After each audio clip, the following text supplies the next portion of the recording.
Hey, we should be live. Back, we're working on the infamous Cruelclaw. Here he is in case you haven't seen him. I took yesterday off to spend most of the day, well, not most of the day, but spend the time that I spend staring at screens, reading cards, to stare at the screen and read all of the,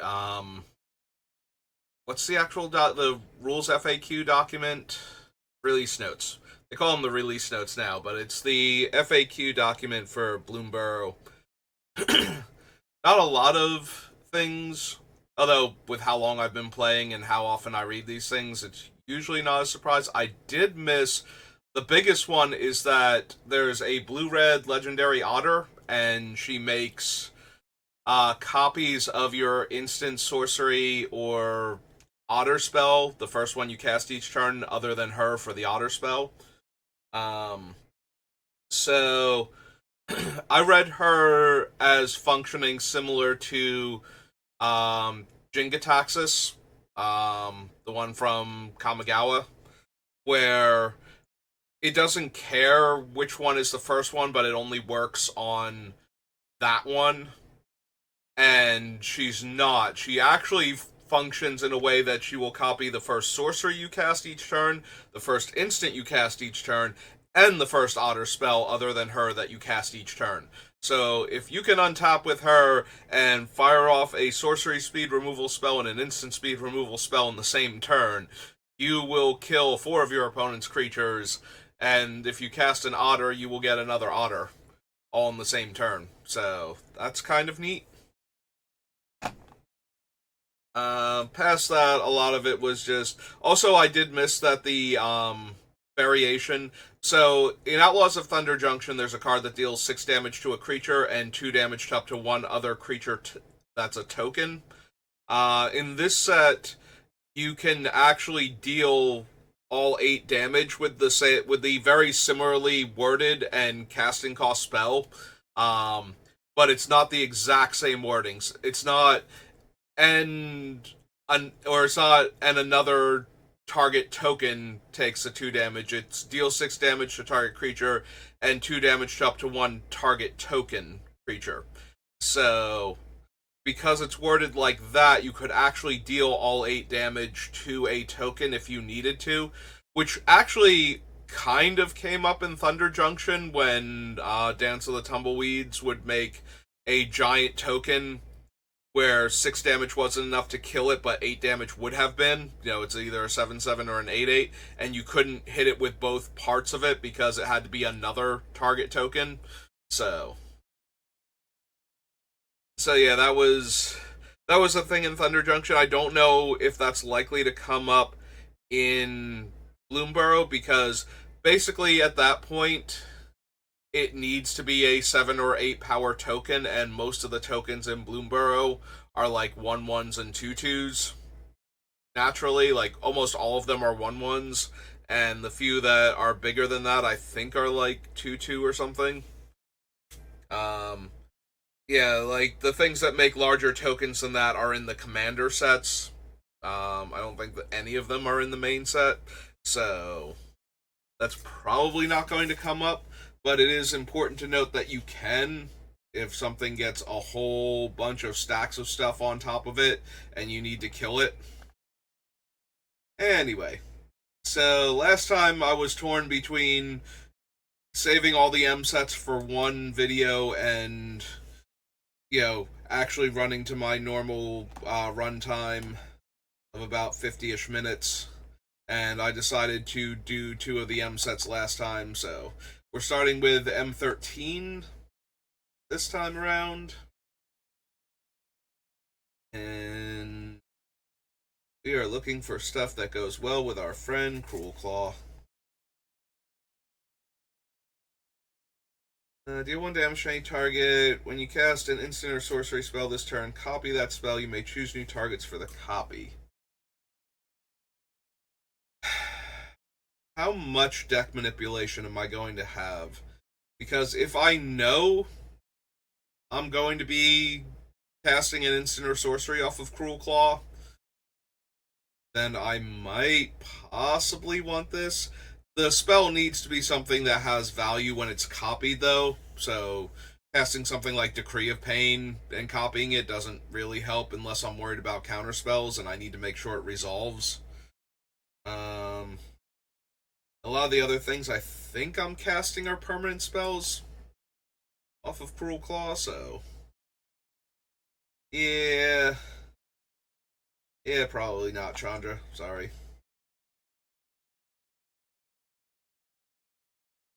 Yeah, one of my all-time favorite Chandras is Firebrand. Firebrand and Awakened Inferno are like my two favorite Chandras.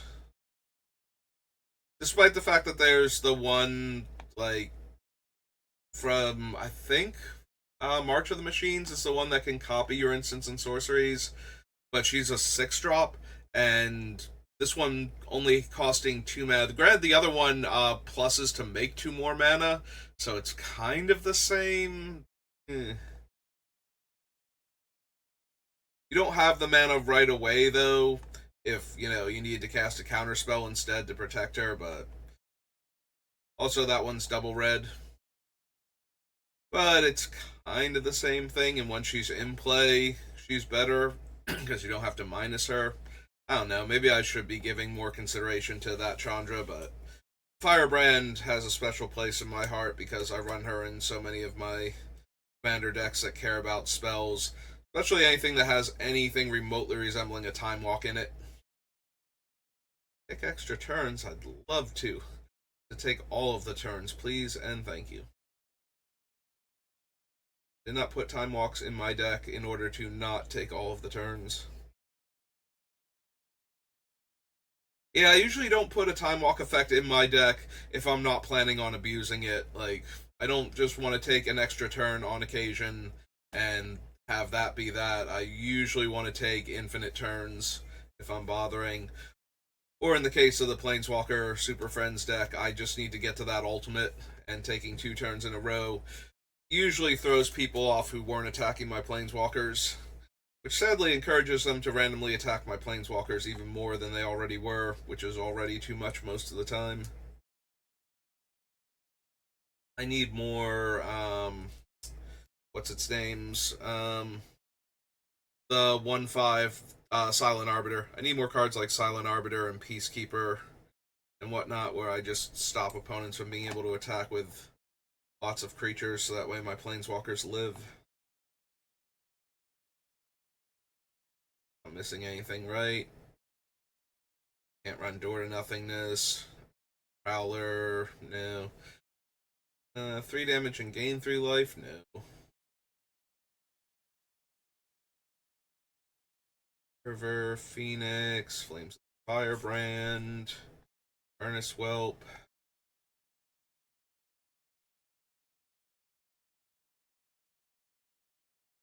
Jester.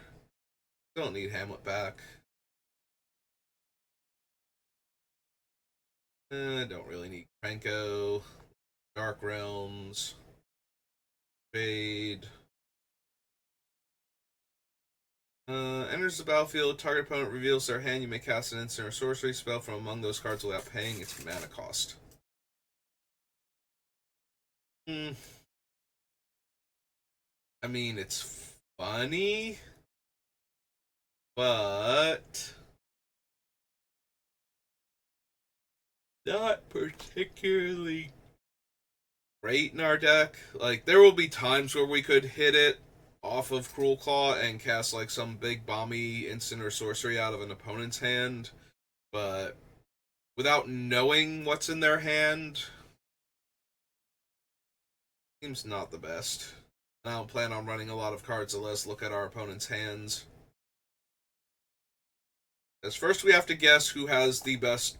First we have to guess who has instants and sorceries in their hand. Then we have to pick the one who has the best one in the situation, or one that's really strong in the situation. And then, yeah, it seems like a lot of hoops to jump through to make our 5 mana 2/2 that we discarded a card for super powerful.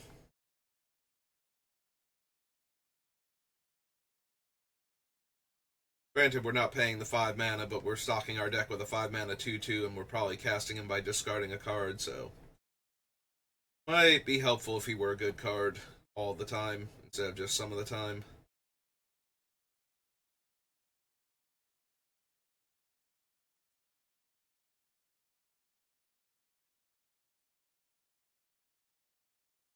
I want Staff of Nin.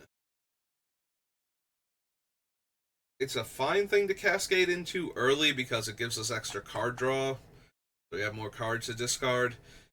It doesn't fare well if I do run the Chains of Mephistopheles, but I think that's still okay. Yeah, I might be down for this. Alright, M13. It's also possible I just wind up cutting the Staff of Nin, the Chains of Mephistopheles. Or the Staff of Nin, but, you know. In the meantime, I will at least consider it.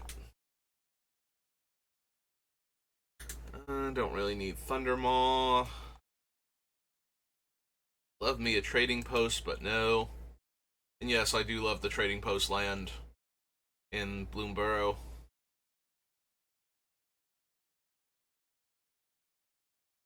There's Wit's End again.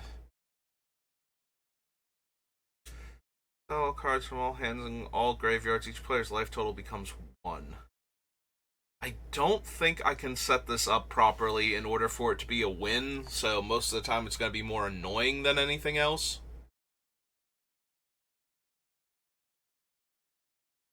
Yeah, I think we pass on that one.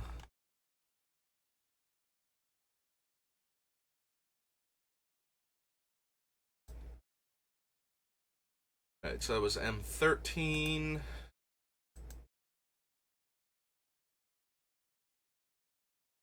Oh, don't start with that.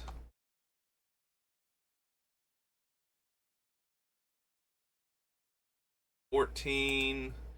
Hate when it does things like that. Heather, why you gotta be like that sometimes?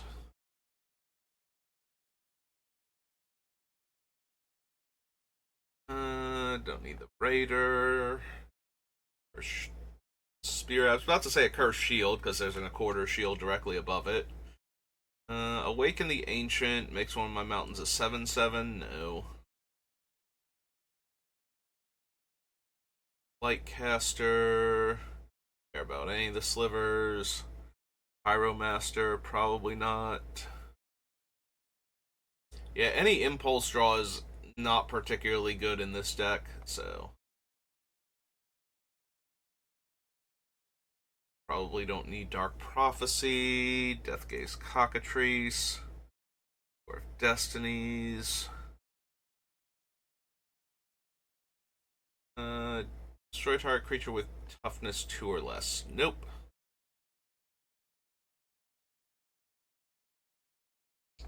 Don't need the Diplomats for anything. Guardian of the Ages.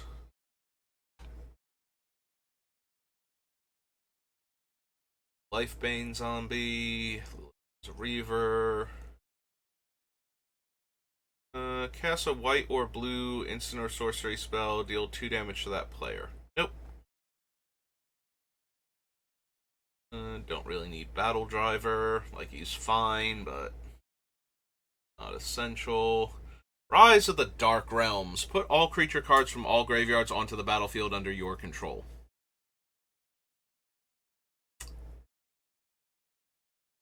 Terrible when I hit it early.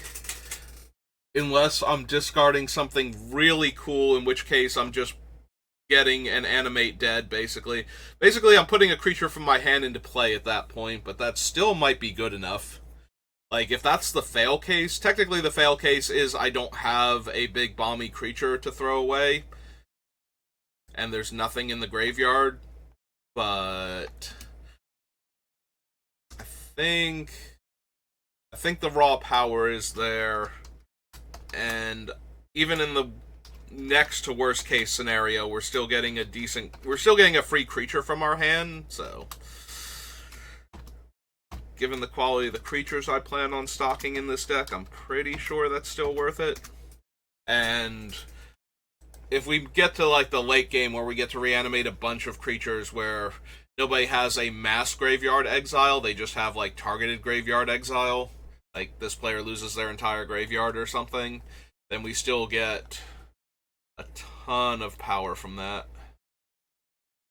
So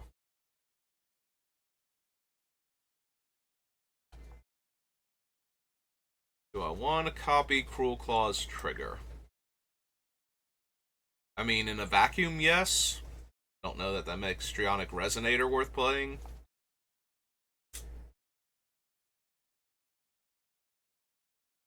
Hmm. Hmm.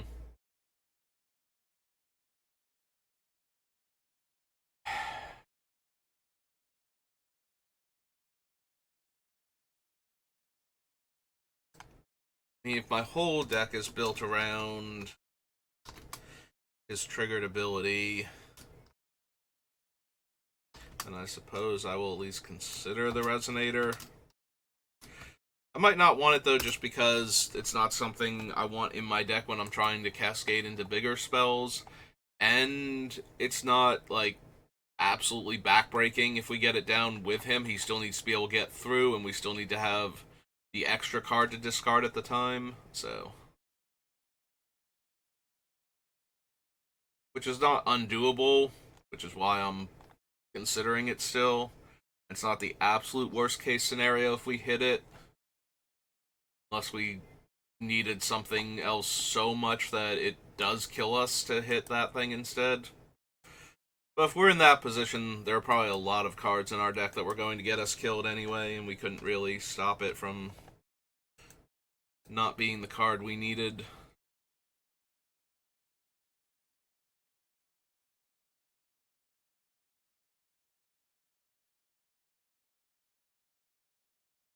Ooh, no, no.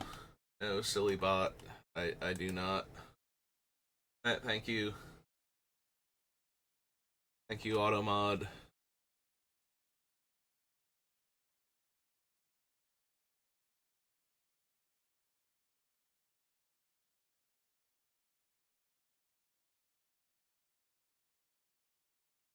Let's see. Creature opponent controls dies, gets +2/+0, first strike, and has haste. Nope. Blood Host, no. Rauder, no. Brawler's Plate, nope. Brood Keeper, Burning Anger, no. Moan of Flame, Covenant of Blood. Sadist, I don't think so. Disobedience, Feast of the Fallen.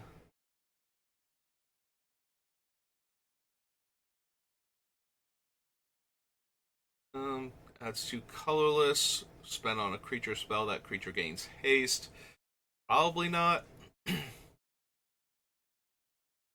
Rabble Master, no. Hammerhand, Haunted Plate Mail. Search your library for an artifact card, exile it, then shuffle. When it dies, you may put the exiled card into its owner's hand. Probably not. Definitely want in Garrick's Wake.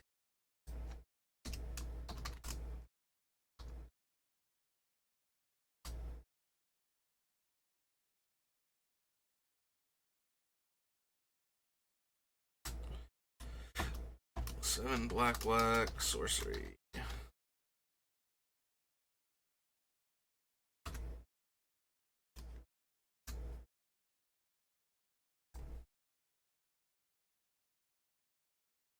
Beginning of your upkeep, draw a card unless target opponent sacrifices a creature or pays 3 life.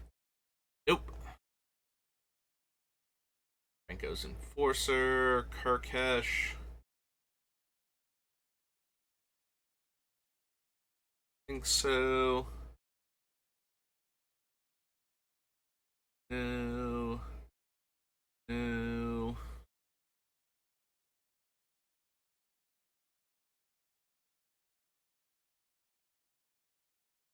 Hmm. I can already discard the cards to my commander, so I don't need to give every creature card in my hand cycling black and one. I don't think. Like, it would certainly help for a card like Dark Realms, but it's not necessary, so.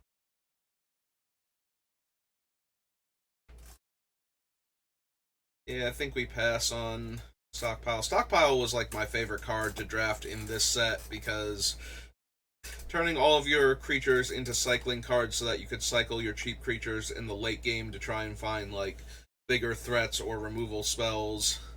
And if they happen to be a zombie anyway, you got a 2/2 zombie out of it. So you didn't even lose out on getting a creature.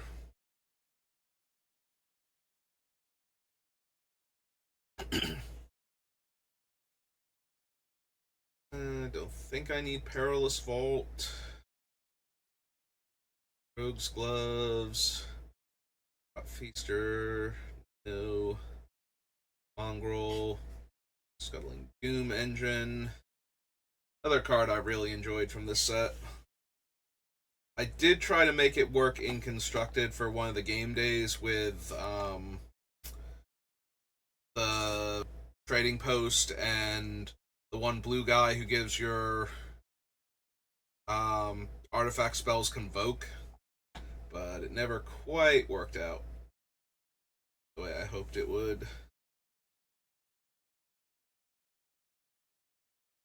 Enters the battlefield, destroy all walls your opponents control, deals 2 damage to each creature without flying that player controls. Eh.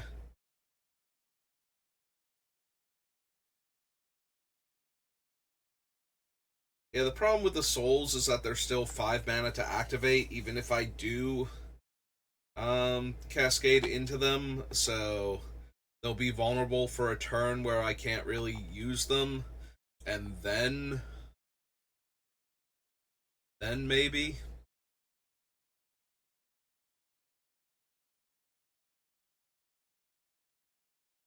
Like, Innistrad and New Phyrexia are not terrible in our deck.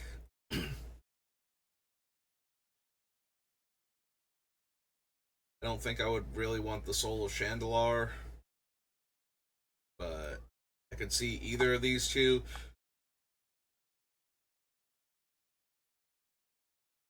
Probably not, though. I think we can do better, so. Stain the Mind, Chain Veil, no.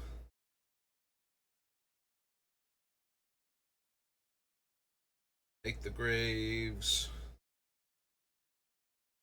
Whenever an opponent discards a creature card. Yeah, we're not really focused on making the opponents discard cards. We are discarding cards for value, so.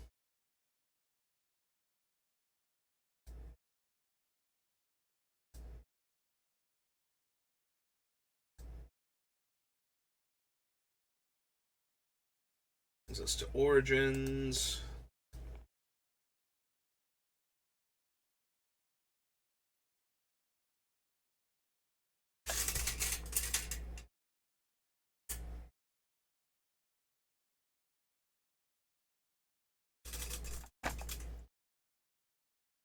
Don't need Abbott for anything. Acolyte the Inferno, no. Alhamrat's Archive. Eh. Seems a bit too win more. Fatal Gaming. Hello, welcome to the channel. How are you doing today?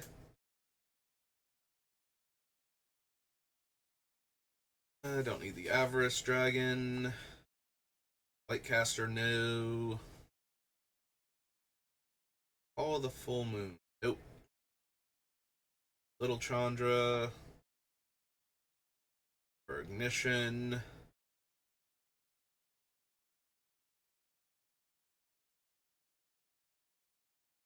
Which one are you working on right now?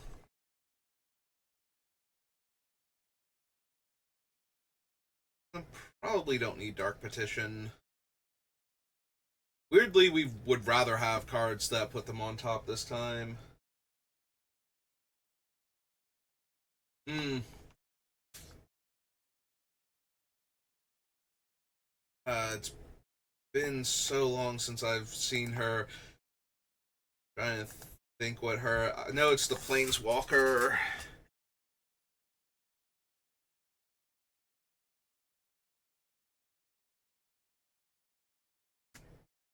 Ah, there she is. Almost had it right. Draw a card, then put a card from your hand on top of your library. That's something I could use if, she wasn't two colors, I'm not. Exile another target permanent you own, then return to the battlefield. Choose left or right. Each player gains control of all non-land permanents other than her, controlled by the next player in the chosen direction.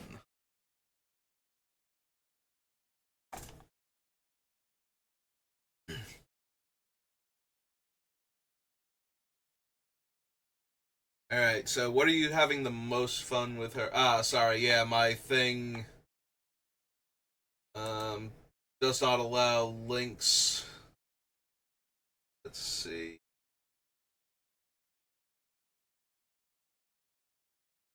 We got going on here. We got Mind Sculptor, Narset, Sorin, Fairy, Fencer, Treachery, Archaeomancer. Ah, new one, yep. Drago, Deadeye. Ah, Deadeye Navigator's so silly.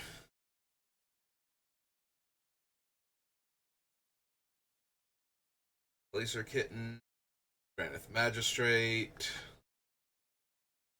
Ad. You're not paying me. Get no free advertisement. Machines, got Eternal Kefnet. Oh, right, Maha. Yep. Old Drifter, Opposition Agent, Peregrine Drake, Spark Double. This is another one of the new ones. Creature enters, look at the top 4 cards of your library. You may reveal a non-creature, non-land. From among them, put it into your hand. Put the rest on the bottom of your library in a random order. Deluge is puts counters on your lands, and then your spells cost less for each flood counter. Yeah, that thing seems incredibly overpowered if it gets to do its thing. Like, that just seems like a better physics at that point.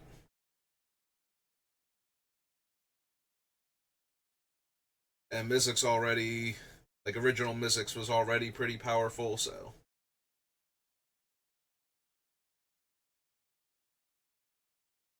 Let's see. Got through Maha, Opposition Agent, Spark Double, Trainer, Holy Flood Caller, gives your non creature spells flash.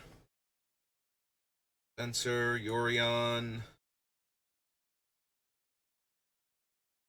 Approach was a win con, Demonic Tutor, Diabolic Tutor, Farewell, Ponder, Preordain, Season of Loss, Weaving. Weaving is bouncing everything, that's not a token. Your artifact, or it can just draw a bunch of cards. This is the one that makes everything a 1/1 spirit. Green Verdict, Terminus, Windfall, Rainstorm Counterspell, Cyclonic Rift. Go, Mana Drain, Mystical Tutor, Nexus of Fate, Path, Strix, Swan Song, Swords, Protection, Vamp Tutor, Void Rend.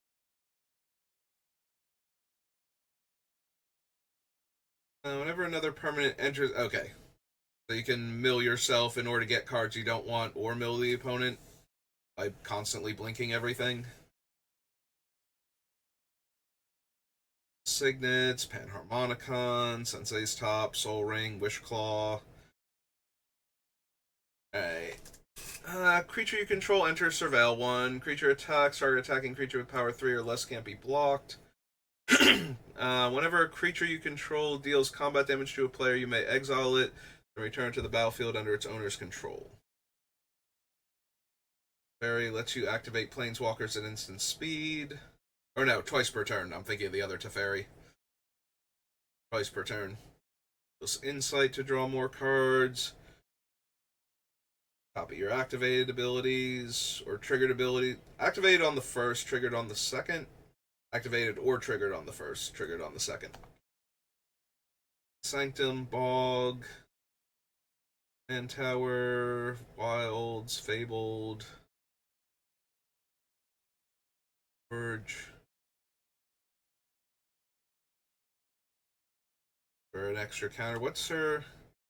So she starts on 3. Having her get an extra one doesn't enable anything particularly powerful immediately, but does still give her an extra loyalty to work with.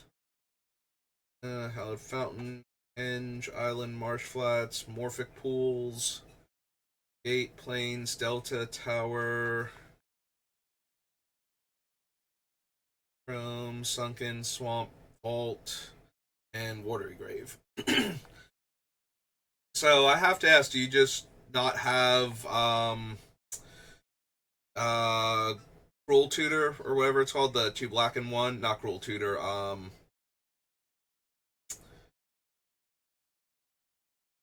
what's the one I'm thinking of? It's 2 black and 1, lose 3 life. So originally from starter, but they finally reprinted in like M20 or something.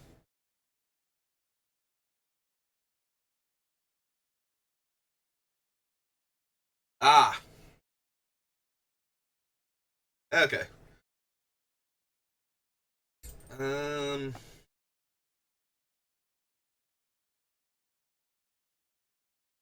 Alright, so why am I blanking so hard on that thing's name all of a sudden?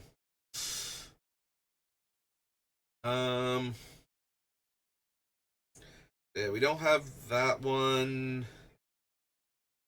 Yeah, out of all of the things you have, Diabolic Tutor is like the first one where it's like, nah, I'm pretty sure you can do better than that.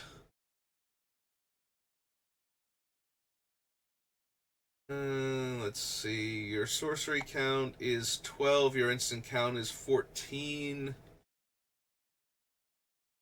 I don't know that Diabolic Tutor, or not Diabolic Tutor, what was the one we were just looking at? The Dark Petition would be better for you then, since if you can cast it with the 2 spells in your graveyard, it's effectively only costing you 2 mana. You actually get a rebate as long as you don't mind the colored mana shift.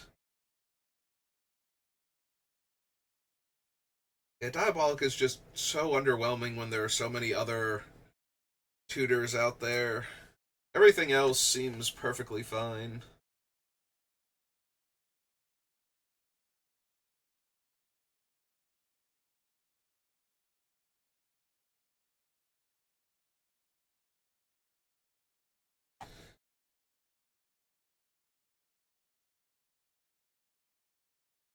That's fair.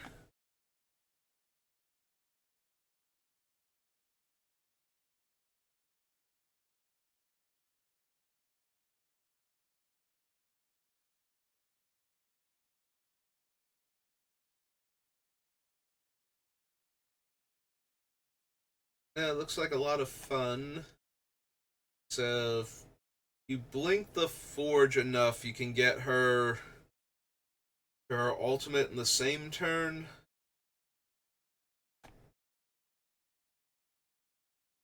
You actually care about the ultimate, or is it just giving her a ton of counters? Because, yeah, I don't see Homeward Path to steal back all of your creatures that you give away while taking all of somebody else's things. Or wait, no, Homeward Path gives everybody their stuff back. That wouldn't work. Brooding Saurion's green, Brand is red. Yeah, okay, you can't really steal all of your stuff back readily. I guess when you blink it, though, it comes back into play under owner's control if you have the right cards, so you'll be able to give all your stuff away, then blink it back under your control.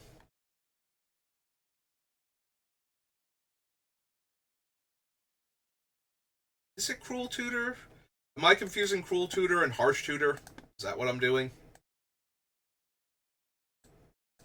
Is it just Cruel Tutor?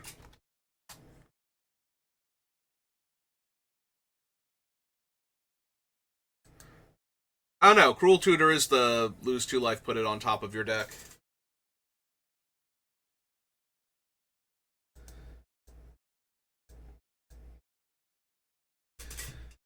Another target permanent you own, then return to the battlefield under your control. So yeah, she is the one of the main ways that you never give her away.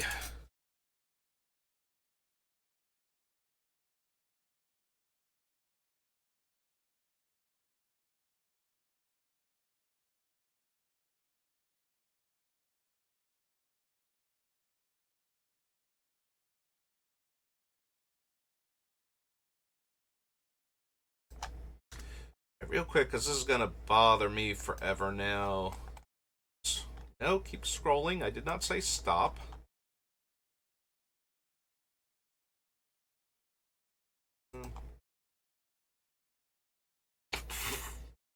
Thanks, Gatherer. You're super helpful, and I appreciate you.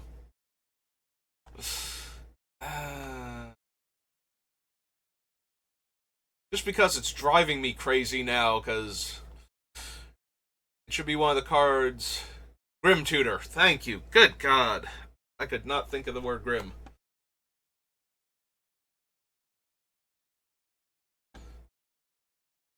Alright, so Soul Herder is the end of turn 1. Oops. Back to being any set. Nope, go back to being any set. Then you're going to tell me that there's no Soul Herder in or in starter. Is it all one word? Soul Herder? Yep, there it is. Beginning of your end step, you may exile another target creature you control and return to the battlefield under its owner's control. The 1/1 counter on Soul Herder.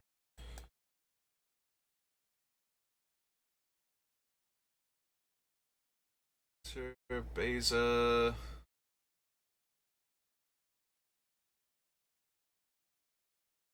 Turn.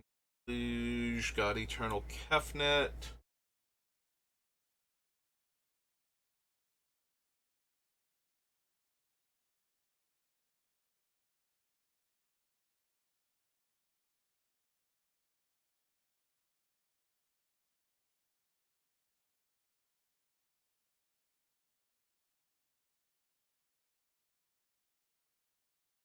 See real quick.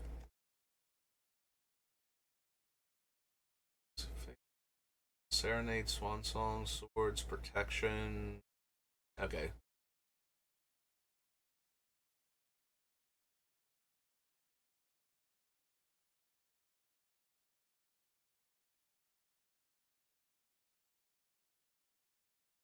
Got 35 land plus Soul Ring, Signets.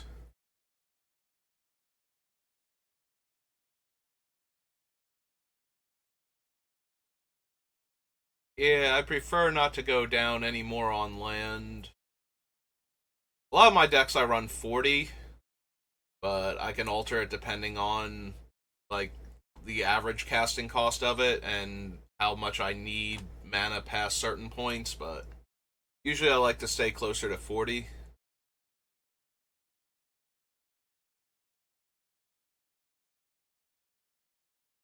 So I personally wouldn't recommend a land, but that's on me. Um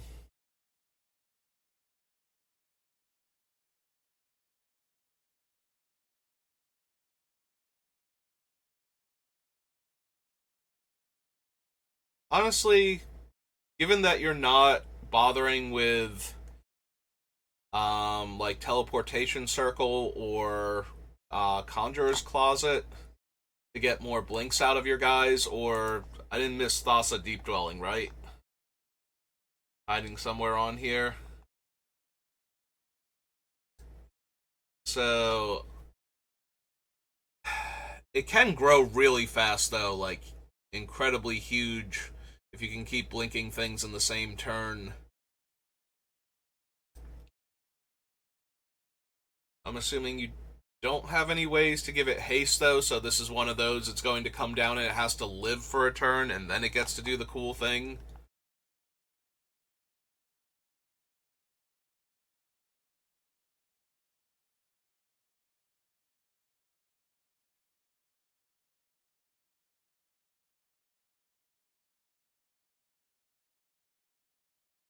I like how you say you're not super blink, and you've got Brago and Deadeye and Displacer Kitten, and then you've got like Norn and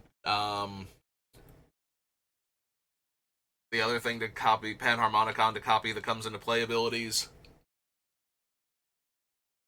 Like, even if you're not super blink, you have a lot of blinky stuff.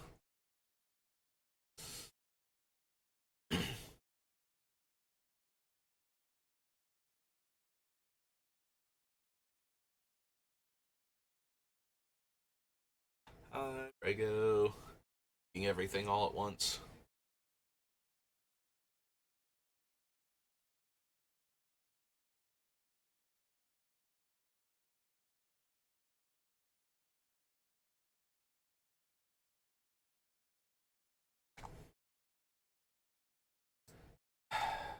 Okay. I mean, honestly, with the amount of deck manipulation you have and your commander, I wouldn't be surprised if Preordain might be better to get rid of, because at least then you have another shuffle effect. If you don't like the cards on top of your deck, where if you don't like, I guess you're still scrying two. That's two cards gone. So it's very similar.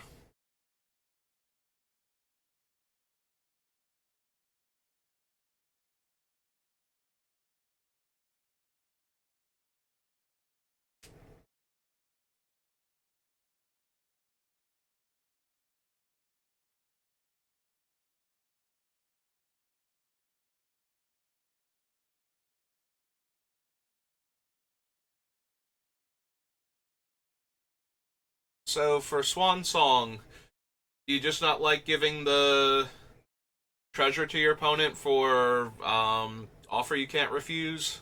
Because usually I like to run that one, and it counters all of the same spells and gives them two treasures instead of the bird token. Although, if any of your stuff can blink the bird token, it just ceases to exist, and that might be easier for you than. Okay, that's fair. I was gonna say that might be easier for you to get rid of than treasure tokens.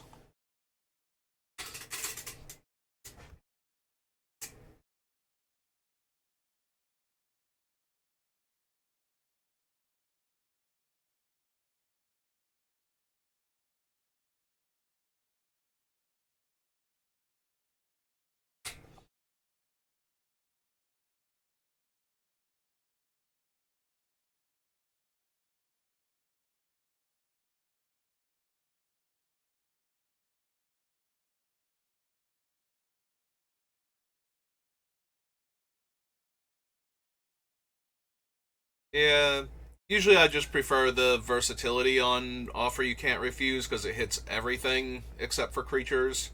So,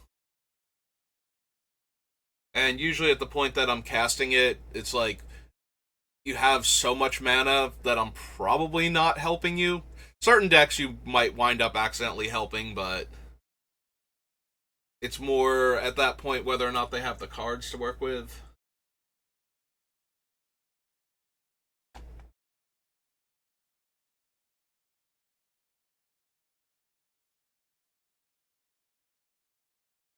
Yeah, with the Strix though, it also counters the creature in addition to hitting the other two card types, so that one makes more sense to me because the offer can never hit creatures. So, but usually I just run the one and don't bother with either of the two unless there's a reason I want to give my opponents creature tokens for whatever deck I'm working on. End of the day, though, it's still all about the mana efficiency of your counter spells, so I can understand not wanting to give them the treasures and giving them the bird token instead and just taking the occasional not being able to swan song the thing because it's not the right card type.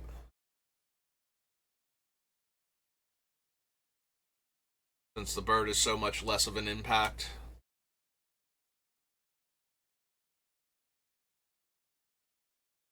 Um,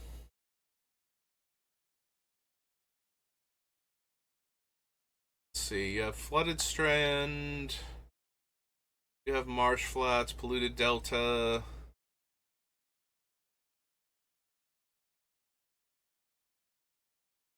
Forget, do we have all of them that you can be running?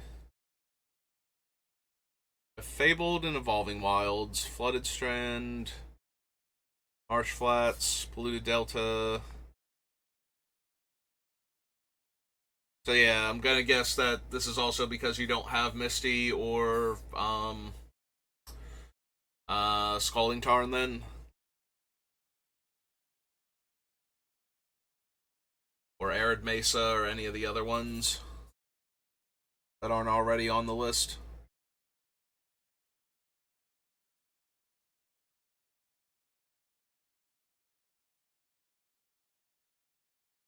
Okay.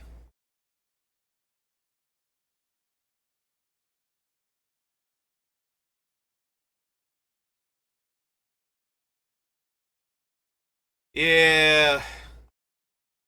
Yeah, they are. Yeah, it's one of the problems with me recommending stuff is I've been playing since 1994, so a lot of times it's just, no, I've had these for forever, so it's more of a,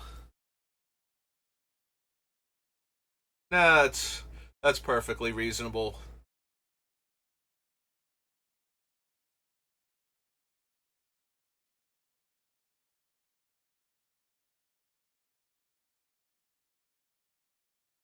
So let's see. You have the Evolving Wilds and the Fable Passage. Did you not want Terramorphic Expanse for another way to shuffle up the deck? Um, for cards like the Brainstorm and, putting back cards with her that you don't want anymore?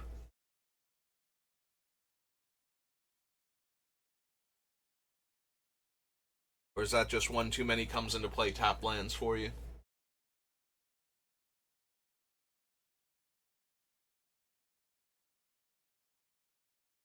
Because usually when I'm running like Sensei's Divining Top and cards like that, I try and maximize the number of ways I have to shuffle the deck, so that way I can keep rebuying as often as possible.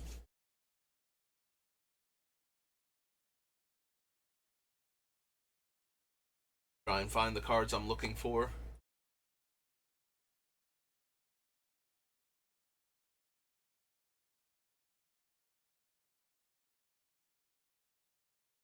Hmm.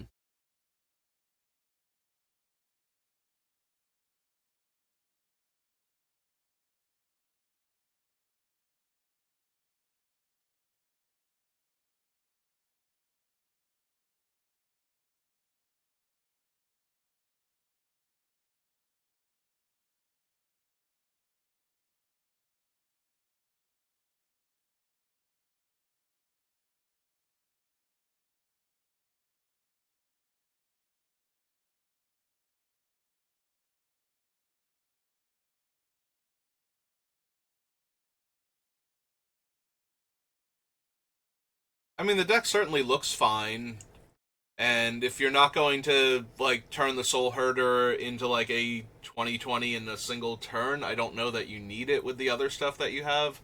I definitely like some of the other blinking creatures you have more than it that are already on the list. So I don't know that you would actually need it. Yeah, like I said, I might change up the Diabolic Tutor. You said it was a placeholder, so you're already looking at other cards to replace it, and probably just add in any of the other um, fetches that you have, just so that way you get to look at even more cards with all the things that you're already doing. But yeah, other than that, it looks perfectly fine.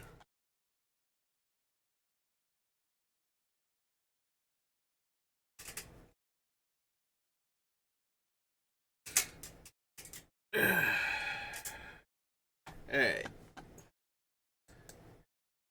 you can still keep asking me about, but I'm gonna switch back over here for a little bit.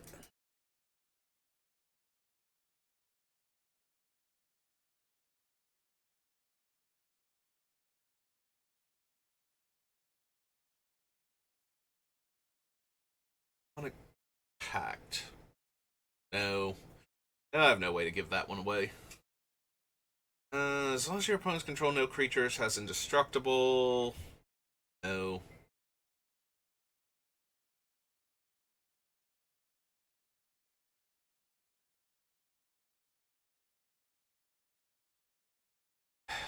I mean, there is, but it's infinitely more expensive. So I don't think you're. If you already don't have the tutor, the Grim tutor, then you're not going to have Imperial Seal either, which is just two less mana than Cruel Tutor. So yeah, that's what I mean. Like, as far as better options go, I don't think you're going to find one in your price range.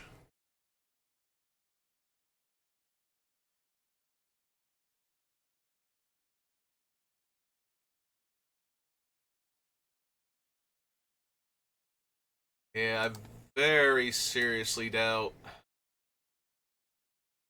Um, Real quick.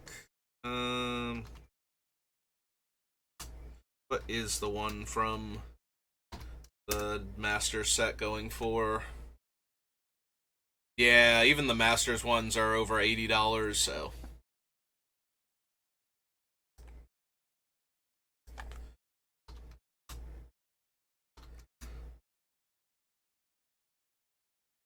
I mean, if you can find one, the Grim Tutor is somewhere around like $20-$25. Yeah.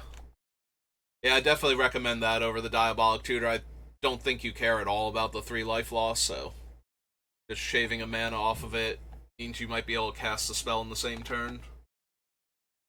Alright.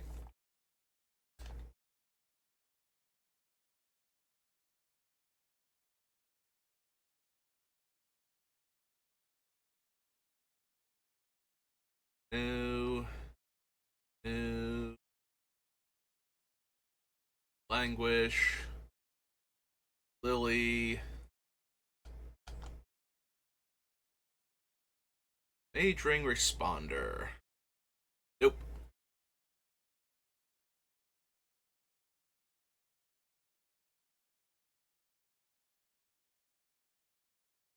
Um, Honestly, without playing against the deck, I don't know exactly where I'd rate the power level. I'd have to see how well the various combos come together. It does look really good, and it does have the right kind of interaction for a higher power level session. So, like, you've got enough cheap interaction and enough things going on that you should be fine. But yeah, actually putting a number to it, I might be not the best player for that. I build a lot of commander decks, and I more rate them by how well I think they do on average against other decks, as opposed to putting a hard number on it. Like, I don't break out my infinite turn blue red Nin deck unless I think your deck is incredibly strong, and if your deck seems incredibly weak, I might pull out one of my more friendly decks for that sort of thing. But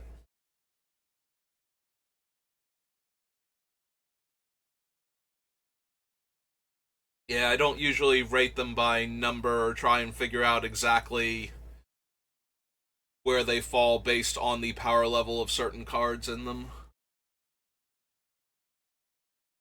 I just know which ones tend to play well enough to keep up with these stronger decks, and sometimes they're not even. Like, if I run into a true CEDH deck, which I have on very rare occasions, it's usually like, even my best decks are only like 20% against them, 15%, something like that, so.